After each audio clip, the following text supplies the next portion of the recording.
गांव संथली में और हमारे साथ श्री हंसराज जी किसान हैं।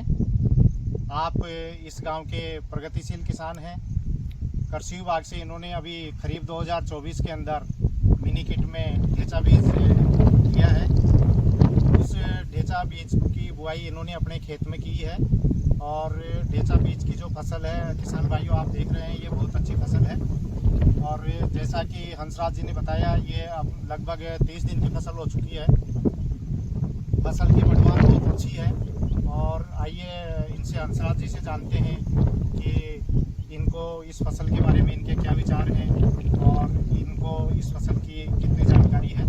तो हम बात करते हैं कि हमारे किसान हंसराज जी से। तो हंसराज जी, ये बताएं कि आपने जो ये ढेंचा जो बीज है, ये क्यों इसकी बुआई करी? फसल ये ढेंचा है, इसको करीब 1 महीने के ऊपर हो गया और इसको 45 दिन के आसपास या उससे पहले भी पेरा से काट दिया जाएगा। और ये खेत में खाद का काम करेगी, हरी खाद से भी, और बहुत उपजाऊ। पहले भी बार का इसका बहुत अच्छा रिजल्ट रहा हमारे जैसे यूरिया DAP से कई गुना ज़्यादा अच्छा रिजल्ट देती है। इन्होंने ये बताया कि ये ढेंचा की जो फसल है, इसको हरी खाद बनाने के लिए इन्होंने अपने खेत में लगाई है और ये 30 दिन के आसपास की फसल हो चुकी है। करीब 10-15 दिन बाद इस फसल को ये हैरो की मदद से इस खेत के अंदर मिला देंगे और इस खेत की जो उर्वरा शक्ति है वो बढ़ जाएगी।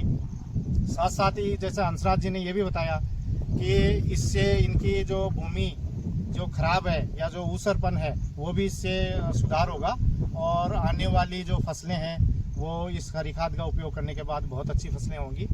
है हमारे प्रगतिशील कृषक हंसराज जी के खेत पर, जिसमें उन्होंने ढेंचा की फसल ली हुई है। तो हम इनसे बात करते हैं। हंसराज जी, ये बताएं कि जो आपने ढेंचा लिया है, ये आपको कहाँ से प्राप्त हुआ? ये हमारे कृषि पर्यवेक्षक हैं ओम प्रकाश जी से लिया है हमने संतली से, और 1 बीघे के लिए 10 किलो मैंने कट लिया है। और इसका क्या प्रभाव है आपकी, जो इससे कुछ फायदा हो रहा है आपको या कुछ ऐसा है? बहुत अच्छा फायदा है। हमने पहले भी बोया है इसका, और जैसे हम देसी खाद डालते हैं उससे भी कई गुना ज़्यादा फायदेमंद है। तो जो अब इसके बाद जैसे रासायनिक खादों का इस्तेमाल करते हैं, तो उन रासायनिक खादों को आप इस्तेमाल कम करते हैं या जो पहले से उपयोग कर रहे हैं? कम करते हैं, पहले भी कम करते हैं, इसके बोने के बाद उससे आधा कर देते हैं। यानी इससे आपकी भूमि सुधार हो रहा है और आपका अच्छा प्रभाव हो रहा है।